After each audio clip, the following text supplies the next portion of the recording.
Asia में है। Asia में ये मेनली साउथ एशिया में है, लिटिल बिट इसको सेंट्रल एशिया भी कह सकते हैं। साउथ एशिया में भी अफगानिस्तान कुछ रीजनल ऑर्गेनाइजेशन उसका मेंबर है, और हमें उस रीजनल ऑर्गेनाइजेशन का नाम बताना है जिसका इंडिया भी मेंबर है। तो साउथ एशिया का बेस्ट एक अलग से एक रीजनल ऑर्गेनाइजेशन है, उसका नाम है सार्क। इसका फुल फॉर्म क्या है? South east association for regional cooperation. तो इसमें इसके जो मेंबर है 8 मेंबर है।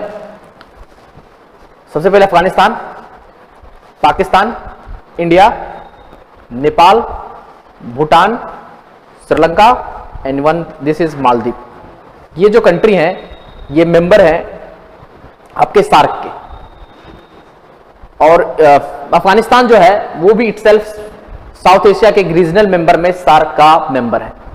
तो हमने देख लिया कि लोकेशन में अगर आप देखें तो ये आपका अफगानिस्तान जो है वो मेनली साउथ एशिया में है। एशिया में भी साउथ एशिया में है, और साउथ एशिया में एक रीजनल कॉपरेशन है, एक रीजनल मेंबर है जिसका नाम बहुत फेमस है, दैट इज सार्क। सार्क का अफगानिस्तान मेंबर है। ठीक है, अब ये देखना है हमको कि ये अफगानिस्तान इतना ज्यादा न्यूज में क्या है, मतलब अफगानिस्तान में ये कॉन्फ्लिक्ट हुआ तो अफगानिस्तान इंपॉर्टेंट क्यों है? Why Afghanistan is important? Afghanistan का क्या महत्व है?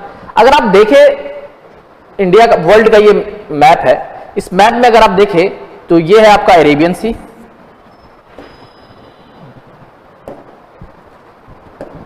ये है आपका अरेबियन सी, ये है आपका बे ऑफ बंगाल, और ये है आपका इंडियन ओशन, और आगे जाके ये आपका पैसिफिक हो गया, और ये रेड सी है, इसको बाद में हम लोग देखेंगे। तो अगर आप देखें कि स्ट्रेटेजिकली क्या इंपॉर्टेंट है पूरी दुनिया के लिए, अगर ऑयल अभी बहुत ज्यादा इंपॉर्टेंट है, और ऑयल का अगर सबसे ज्यादा रिजर्व कहीं पर है तो ये वेस्ट एशिया में है। इसको बहुत लोग मिडिल ईस्ट भी बोलते हैं। वेस्ट एशिया इसको बोलते हैं। यूरोप को लोग इसको वेस्ट एशिया बोलते हैं, यूएस के लोग इसको वेस्ट एशिया बोलते हैं, और हम लोग इसको मिडिल ईस्ट बोलते हैं। तो दोनों नाम कॉमन है। मिडिल ईस्ट भी कहीं रहेगा, मिडिल ईस्ट भी रहेगा और कहीं पर वेस्ट एशिया भी रहेगा, कंफ्यूज नहीं होना। तो ये जो रीजन है वेस्ट एशिया का, ये बहुत ज्यादा ऑयल रिच है, और साथ ही साथ यहां पर बहुत ज्यादा इथनिक क्लिंजेस है, बहुत ज्यादा कॉन्फ्लिक्ट है, मेनली सिया सुन्नी का कॉन्फ्लिक्ट है। बट अफगानिस्तान क्यों इंपॉर्टेंट है? इंडिया के लिए क्यों इंपॉर्टेंट है? वर्ल्ड के लिए क्यों इंपॉर्टेंट है? पाकिस्तान के लिए क्यों इंपॉर्टेंट है? ये तो अफगानिस्तान का अगर आप देखिएगा तो अफगानिस्तान जो है वो गेटवे है सेंट्रल एशिया के लिए। ये मैंने वेस्ट एशिया दिखा दिया, मैं दूसरे मैप में आपको सेंट्रल एशिया दिखा देता हूं। ये है आपका सेंट्रल एशिया। ये अफगानिस्तान जो है ये आपका, ये अफगानिस्तान है, ये गेटवे है सेंट्रल एशिया के लिए। और ये सेंट्रल एशिया के जो कंट्री है पहले यूएसएसआर के अंदर आते थे, United Soviet socialist Republic. After 1991 में इसके डिसइंटीग्रेशन के बाद ये सेंट्रल एशिया की कंट्री बनी। Kazakhstan, Uzbekistan, Turkmenistan, Kyrgyzstan and Tajikistan. ठीक है, ये सब सेंट्रल एशिया के कंट्रीज हैं। तो ये सेंट्रल एशिया का गेटवे है अफगानिस्तान। साथ ही साथ अफगानिस्तान इटसेल्फ मिनरल रिच काफी ज्यादा है, आयरन है, कॉपर है, मिनरल रिच बहुत ज्यादा है। और ये सेंट्रल एशिया है, यहां पर आपका यूरेनियम है और बहुत सारे मिनरल रिच है। बट ये जो कंट्री है सेंट्रल एशिया का, ये बिल्कुल लैंडलॉक है, लैंडलॉक है। अब लैंडलॉक का मतलब क्या होता है इसको हम देखते हैं आगे में।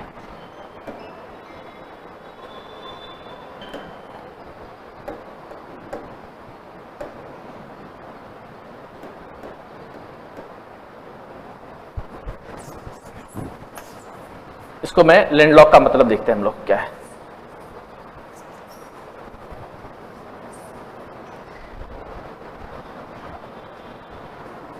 आपको मैं लैंडलॉक का मतलब बताता हूं। लैंडलॉक क्या होता है? लैंडलॉक है। अब लैंडलॉक का क्या मतलब है? इंडिया जो है एक पेनिनसुला है, मतलब ये अरेबियन सी है, ये इंडियन ओशन है और ये बे ऑफ बंगाल है। मतलब इंडिया जो है समुद्र से घिरा हुआ है, तीन ओर से पेनिनसुला है, प्रायद्वीप है। पाकिस्तान भी एक और से समुद्र से घिरा हुआ है, यहां पर आपका अरेबियन सी ही है। ईरान जो है वो भी आपका गल्फ ऑफ ओमान है और ये पर्शियन गल्फ है, ये है। बट अफगानिस्तान का कोई भी बॉर्डर ओशन से टच नहीं करता है। और अफगानिस्तान को अगर कुछ एक्सपोर्ट करना है तो उसको लैंड के माध्यम से आना है, या तो वो अपना सामान पाकिस्तान के ग्वादर पोर्ट पे भेजे, या ईरान के यहां पर चाबहार है, इंडिया ने डेवलप किया है, चाबहार पे भेजे, ठीक है। या अफगानिस्तान हम देखते हैं हमारे यहां बहुत सारे स्पाइसेस मंगाते हैं और बहुत सारे ड्राई फ्रूट्स हम अफगानिस्तान से मंगाते हैं। तो अगर आप इमेजिन कीजिए इस मैप में कि इंडिया को कोई चीज अगर अफगानिस्तान भेजना है या अफगानिस्तान से कोई चीज इंडिया भेजना है, तो इंडिया और पाकिस्तान का रिलेशन बहुत अच्छा नहीं रहता है, हमेशा बॉर्डर पे डीएस्केलेरेशन चलते रहता है। तो हम बहुत सारे चीज नहीं भेज सकते क्योंकि हमने उनको एमएफएन का स्टेटस दे रखा है, मोस्ट फेवर नेशन का स्टेटस दे रखा है, लेकिन अभी जस्ट हमने विड्रॉ कर लिया है ये एमएफएन का स्टेटस आफ्टर ये हमारा बालाकोट जो हुआ था, उसके बाद हमने उसको विड्रॉ कर लिया। तो इंडिया को अगर कोई सामान अफगानिस्तान भेजना, कोई गुड्स भेजना है तो नहीं भेज सकता है क्योंकि हमारा पाकिस्तान के साथ बहुत अच्छा रिलेशन नहीं है। अफगानिस्तान को कुछ भेजना है, भेज सकता है, बट मोर और लेस उसका भी पाकिस्तान के साथ रिलेशन नहीं रहता है। लेटर बताऊंगा कि तालिबान है, वहां पर भी पाकिस्तान में तहरीक तालिबान पाकिस्तान, तो ये है, और वहां पर भी बहुत ज्यादा इथनिक क्लिंजेस है, तो वहां पे भी नहीं। एक है कि ईरान से भेज सकता है, ईरान पे चाबहार पोर्ट है, इसके थ्रू आ सकता है, यहां से चाबहार पोर्ट पे आएगा और चाबहार पोर्ट से इंडिया में आएगा, या मुंबई पोर्ट पे आएगा या कांडला पोर्ट पे आएगा। तो लैंडलॉक होने के कारण वो डायरेक्ट सी से एक्सेस नहीं कर सकता है, ठीक है। लैंडलॉक है, उसे डायरेक्ट सी से एक्सेस नहीं कर सकता, उसको लैंड बाउंड्री चाहिए, मतलब या किसी कंट्री से लैंड बाउंड्री चाहिए। और से साथ ही साथ जो आपके सेंट्रल एशिया के कंट्री है, अगले मैप में दिखाता हूं सेंट्रल एशिया के कंट्री, ये सेंट्रल एशिया है, ये सेंट्रल एशिया जो है ये भी लैंडलॉक है, यहां पे भी एनर्जी रिच है ये सेंट्रल एशिया, लेकिन ये भी लैंडलॉक है। तो इसको भी अगर कुछ एक्सपोर्ट इंपोर्ट करना है, कुछ भेजना है या कुछ खरीदना है, इसको भी ओशन बहुत इजी मीडियम है, बट यहां ओशन से इसका एक्सेस नहीं है। कैस्पियन सी से है, but Caspian sea itself landlocked है, ब्लैक सी है ही नहीं एक्सेस, तो कैस्पियन सी से है, but Caspian sea itself is a sea, is a landlocked, तो उसका वो भेज नहीं सकता। और रोड के थ्रू, मोटरेबल रोड नहीं है, तो वो रोड के थ्रू इतना एक्सपोर्ट करना फिजिबल नहीं है, तो ये दिक्कत है। तो मेन हमने देखा कि अफगानिस्तान की क्या इंपॉर्टेंट है, क्योंकि वो लैंडलॉक है, एनर्जी रिच है, और वो जो है वो गेटवे है सेंट्रल एशिया के लिए, ठीक है। अफगानिस्तान क्यों इंपॉर्टेंट है हमारे लिए, क्यों इंपॉर्टेंट है, क्योंकि ये अफगानिस्तान जो है एनर्जी रिच है, हमारा पड़ोसी मेंबर है, ठीक है, और हमको पाकिस्तान को काउंटर करना है तो अफगानिस्तान को अपने इन्फ्लुएंस में रखना ही है, ठीक है, तभी पाकिस्तान से हम उसको काउंटर कर सकते हैं। तो ये चीज हमने देख लिया कि अफगानिस्तान की इंपॉर्टेंट दुनिया के लिए क्यों है, इंडिया के लिए क्यों है। तो सबसे पहला इसका कारण है कि अफगानिस्तान जो है वो लैंडलॉक है, और लैंडलॉक है तो इसको हमको पोर्ट की कनेक्टिविटी देना है, तो चाबहार पोर्ट से वहां पर उसकी कनेक्टिविटी देना है, ठीक है। ये चीज हमने देखी। साथ ही साथ अगर आप इस पूरे मैप में देखेंगे, इस पूरे मैप में आपको दिखेगा कि वेस्ट एशिया में कहीं ना कहीं शिया सुन्नी कॉन्फ्लिक्ट है, ठीक है। मुस्लिम के दो सेक्ट हैं, इस्लाम के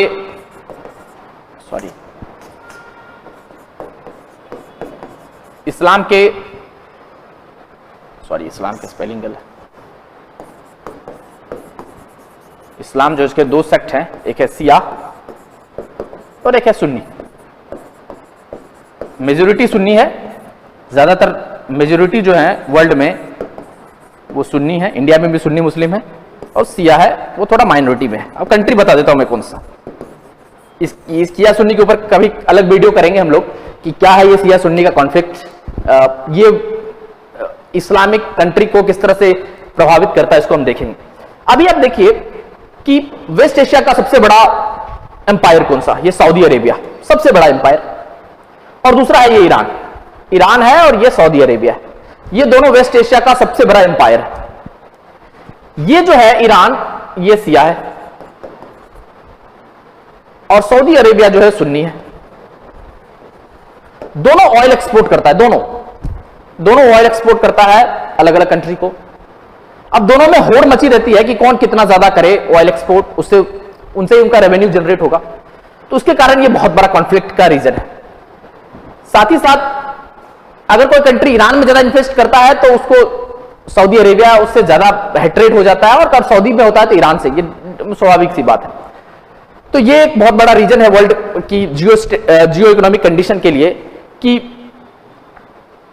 क्या सिचुएशन है अफगानिस्तान में जाने के लिए, तो ये सबसे बड़ा मेजर रीजन है। शिया सुन्नी का ये कॉन्फ्लिक्ट भी आपका बहुत बड़ा रीजन है। ठीक है, अब हम लोग दूसरा चीज देखते हैं कि तालिबान है क्या। अभी जो अफगानिस्तान में, ये अफगानिस्तान है, यहां पे अभी तालिबान का गवर्नेंस आ गया है, तालिबान। अब ये तालिबान है क्या, सबसे पहले देखना है कि तालिबान है क्या। ये तालिबान जो है ये इस्लामिक स्कॉलर है, इस्लामिक स्कॉलर हैं ये लड़के। ठीक है, ये मदरसे में पढ़ने वाले इस्लामिक स्कॉलर हैं, थोड़े ऑर्थोडॉक्स है, ऑर्थोडॉक्स है, कंजर्वेटिव है, कंजर्वेटिव है। ठीक है, और फीमेल को ओपननेस नहीं है, मतलब फीमेल को बहुत ज्यादा ओपननेस नहीं देते हैं, फीमेल के लिए बहुत ज्यादा कंजर्वेटिव है। रिलीजियस टॉलरेंस इंटॉलरेंट है, रिलीजियस मैटर पे इंटॉलरेंस है, मतलब जातिगत मामले पे बहुत ज्यादा, जैसे बुर्का पहनना है, शरीर पूरा ढका होना चाहिए, महिलाएं गाड़ी नहीं चला सकती है, वेस्टर्न एजुकेशन जो है उसको ये हराम मानते हैं, मतलब वो सही नहीं है, इंग्लिश को ज्यादा प्रेफरेंस नहीं देते हैं, फारसी को पढ़ना है, साइंटिफिक टेम्पर को डेवलप नहीं करना है। उसके बाद फिर इनका मेन है कि आप वेस्टर्न एजुकेशन जो है वो बहुत अच्छा है नहीं। ठीक है, इनकी खुद की सरिया लॉ है, मतलब मुस्लिम की एक लॉ है दैट इज सरिया, सरिया लॉ है, तो सरिया लॉ के हिसाब से गवर्न करना। तो ये तालिबान का सिचुएशन। अब आप बताइए कि हाँ, दूसरा एक और रीजन कि अफगानिस्तान का ये ओरिजिन कैसे, लेकिन इससे पहले हम एक और बताएं कि इंडिया के लिए क्या दिक्कत है, इंडिया के लिए क्या दिक्कत है, इसको जरा देखते हैं। अब अगर आप देखें तो मोर और लेस कह सकते हैं Afghanistan is a terrorist organisation, Afghanistan is a terrorist organisation, more और लेस कह सकते हैं। बट अभी अगर आप करंट अगस्त का न्यू करंट अफेयर अगर आप फॉलो कर रहे होंगे, अगस्त महीने के 31 अगस्त तक इंडिया जो था यूनाइटेड नेशन का नॉन परमानेंट मेंबर था। ये 2 साल के लिए होता है, नॉन परमानेंट मेंबर का चेयरमैन था, इंडिया चेयर कर रहा था। अगर आप अफगानिस्तान डेफिनेटली टेररिस्ट ऑर्गेनाइजेशन है, ये मानता है पूरा दुनिया, बट यूएस ने उसको छोड़ के चला गया है, यूएस अफगानिस्तान से चला गया 31 अगस्त को ही यूएस ने अफगानिस्तान को छोड़ दिया है। तो यूएसए ने अफगानिस्तान को छोड़ा और इंडिया को भी मोर और लेस पता है कि अफगानिस्तान जो है, और दुनिया को भी पता है, इंडिया को भी पता है और वर्ल्ड को भी पता है कि अब ये अफगानिस्तान जो है ये टेररिस्ट ऑर्गेनाइजेशन है, ये टेरर है, मतलब ये कंट्री, ये किसी कंट्री में लिबर्टी नहीं ला सकते, ये डेमोक्रेसी को प्रमोट नहीं कर सकते, ये किसी कंट्री में डिक्टेटरशिप एस्टेब्लिश कर सकते, ये शरिया लॉ वहां पर एस्टेब्लिश कर सकेंगे, ये वुमन को राइट्स नहीं देंगे, ये इक्वालिटी नहीं देंगे, ये एजुकेशन पे फोकस नहीं करेंगे, ये सबको पता है। It means they are terrorist, मतलब दे आर, या मिलिशिया कह सकते हैं हम, इस्लामिक मिलिशिया, शिया मिलिशिया या सुन्नी मिलिशिया, मिलिशिया ये है। ठीक है, तो ये हमने देख लिया कि मिलिशिया है, ये टेरर ऑर्गेनाइजेशन है। बट इंडिया क्यों नहीं माना, क्या कारण था कि भाई 9/11 का अटैक होता है, मतलब अमेरिका में 9/11 होता है, 11 सितंबर को 2001 में यहां पर टेरर अटैक होता है, पेंटागन और वर्ल्ड ट्रेड सेंटर पे अटैक होता है। And after the attack of world trade centre कहीं ना कहीं माना जाता है कि ओसामा बिन लादेन का जो अलकायदा जो संगठन था उसका कहीं ना कहीं लिंक था अफगानिस्तान से। ठीक है, उसका कहीं ना कहीं माना जाता था कि उसका लिंक था, अफगानिस्तान ने उसको पनाह दिया, अफगानिस्तान में तालिबान ने उसको पनाह दिया, ये लिंक माना जाता था। बट आप बताइए कि 20 साल 20 ईयर 9/11 के बाद, 9/11 के टाइम में यूएस के प्रेसिडेंट कौन थे 2001 में? जॉर्ज डब्ल्यू बुश, बुश जो थे वो प्रेसिडेंट थे यूएस के। ठीक है, 9/11 का अटैक होता है, 9/11 के अटैक के बाद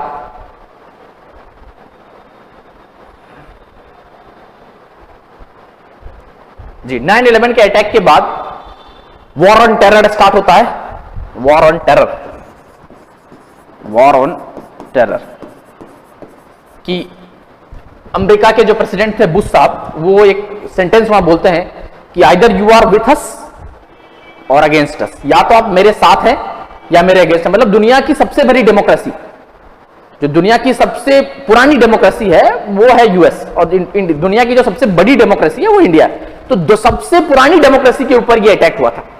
यूएस के ऊपर अलकायदा ने 9/11 का टेरर अटैक किया था और उसको कहीं ना कहीं पनाह दे रहा था ये अफगानिस्तान के तालिबान जो थे, क्योंकि तालिबान का यहां पर 1996 से 2001 तक तालिबान वहां पर गवर्न कर रहा था। तो कहीं ना कहीं उन्होंने ये अलकायदा का जो टेररिस्ट थे उनकी ट्रेनिंग हुई थी और बाद में वो भाग के अफगानिस्तान आए थे, लेकिन बाद में वो पाकिस्तान के एबटाबाद में पकड़ा गया था 2011 में। ठीक है, 2011 में 3 मई को, शायद 3 मई था, 3 मई था, उसको ये पकड़ा गया था। तो आप, मेरा ये क्वेश्चन है कि 20 साल तक पाकिस्तान, यूएस जो है वो अफगानिस्तान में वॉर किया, 20 ईयर तक, 20 ईयर तक यूएस जो है वो वॉर किया कि वहां पर हम अफगानिस्तान में हटा देंगे ये तालिबानी को, ये मुजाहिदीन को हम यहां से हटाएंगे और यहां पर डेमोक्रेसी को एस्टेब्लिश करेंगे। बट ये 20 साल तक वॉर करते रहे, मतलब इतनी बड़ी पावर जिसको पूरी दुनिया लोहा मारता है, बट ये अफगानिस्तान में कुछ नहीं कर पाए, ये तालिबान को नहीं हटा पाए, ये इन्फिल्ट्रेशन चलता रहा और इनका गुरिल्ला वॉरफेयर चलता रहा। गुरिल्ला वॉरफेयर क्या है ये बाद में हम लोग डिस्कस करेंगे। ठीक है, तो चलता रहा। इंडिया के लिए क्या है कि इंडिया क्यों नहीं मानता है, अभी देखिए हमने सारे लोगों को रेस्क्यू किया वहां से, बट इंडिया क्यों नहीं बोल देता है कि नहीं नहीं ये टेररिस्ट ऑर्गेनाइजेशन है। हम जैसे पाकिस्तान के में खुले मंच पे कह देते, मोदी साहब खुले मंच पे कहते हैं कि यस पाकिस्तान में कुछ टेररिस्ट ऑर्गेनाइजेशन जैसे जैसे मोहम्मद है, अलकायदाज है, उसके बाद हक्कानी नेटवर्क्स है, ठीक है, ये सारे टेररिस्ट ऑर्गेनाइजेशन पाकिस्तान में है और पाकिस्तान को, ये इंडिया हमेशा बोलता है पाकिस्तान को हम टेररिस्ट कंट्री डिक्लेयर करें। तो why not he say that कि अफगानिस्तान को में ये जो तालिबान है उसको हम टेररिस्ट करें और इससे हम कोई डिप्लोमेटिक संबंध नहीं रखेंगे। क्यों नहीं कहता है, कोई बता सकता है? Any person in this class would tell me कि ये अफगानिस्तान में जो तालिबान का भी गवर्नेंस है, क्योंकि वहां की जो मेन स्ट्रीम पार्टी थी, वहां की जो प्रेसिडेंट थे वो वहां के छोड़कर भाग गए, उस कंट्री को छोड़ के भाग गए और वहां के लोग चाहते हैं कि आपने देखा होगा कि अभी कुछ न्यूज़पेपर में कटिंग आया था कि वो यूएस के हवाई जहाज को लटक के भागना चाहते थे, मतलब वहां के लोग अफगानिस्तान से भाग के जाना चाहते हैं। ठीक है, बट फिर भी पूरा दुनिया देख रहा है कि ये टेररिस्ट ऑर्गेनाइजेशन है, मतलब मोर और लेस ये टेररिस्ट ऑर्गेनाइजेशन है, ये शिया सुन्नी मलेशिया है, ये मिलिटेंट है, सब जानते हैं। बट ऐसा क्या कारण है कि कोई भी कंट्री ये कहने का साहस नहीं करता है कि नहीं नहीं हम तुमसे डिप्लोमेटिक संबंध नहीं रखेंगे? ये क्यों नहीं कहता है? क्योंकि हम देख चुके हैं कि 1996 से 2001 तक जो इनका रूल था वो बहुत बेकार था। ठीक है, यहां पर मुस्लिम्स मूवमेंट को राइट्स नहीं दिया था, एजुकेशन का सिस्टम बहुत बेकार था, तो ये डेफिनेटली ये टेररिस्ट ऑर्गेनाइजेशन, ये सबको पता है। बट इतना होने के बाद भी और अभी 20 साल तक यूएस का इंटरवीन रहने के बाद भी यूएस उनको हरा नहीं पाया। यूएस बहुत दूर है, वो चला गया अमेरिका, क्योंकि अमेरिका ने अपने बहुत सारे सैनिकों को खोया है, करीबन हजारों सैनिक उसके मारे गए हैं इस वॉर ऑन टेरर में। बट क्या कारण है, व्हाट इज द रीजन कि इंडिया भी डिक्लेयर नहीं करता है तालिबान को टेररिस्ट और दुनिया की कोई कंट्री ये कहने का साहस नहीं करता है कि अफगानिस्तान जो है ये टेररिस्ट कंट्री है? इसका क्या कारण? हमने भी देखा कि ये जो यूनाइटेड नेशन है उसके दो, यूनाइटेड नेशन सिक्योरिटी काउंसिल के, यूएनएससी के दो तरह के मेंबर होते हैं, एक होते हैं परमानेंट, पी लिखता हूं, एक नॉन परमानेंट, एनपी लिख देता हूं। परमानेंट मेंबर 5 हैं, E5 उनको बोलते हैं, और नॉन परमानेंट मेंबर 10 होते हैं और 2 ईयर के लिए इलेक्ट होते हैं। ठीक है, इंडिया इसका चेयर कर रहा था, अभी अगस्त महीने तक इंडिया इसको चेयर कर रहा था। ठीक है, उसमें एक रेजोल्यूशन पास करना था कि Taliban is a terrorist organisation or not. ठीक है, बट इंडिया ने ये रेजोल्यूशन में अपने आप को रिस्ट्रेन किया, अपने वोट भी नहीं किया उन्होंने। इंडिया ने इस ऑर्गेनाइजेशन में अपने आप को रिस्ट्रेन किया, ये नहीं किया कि नहीं अगर इंडिया ये मोशन लाता yes Afghanistan is a terrorist organisation और हमको उसके ऊपर सैंक्शन लगाना चाहिए, दुनिया की सारी कंट्री को टाइप कट करना चाहिए, तो इंडिया ने ये नहीं किया। और P5 में रशिया और चाइना ने भी स्ट्रेन कर लिया। अगर P5 के कोई कंट्री अगर उसमें नो बोलते हैं, मीन्स वीटो कर देते हैं, तो वो मोशन पास ही नहीं होता है। ठीक है, और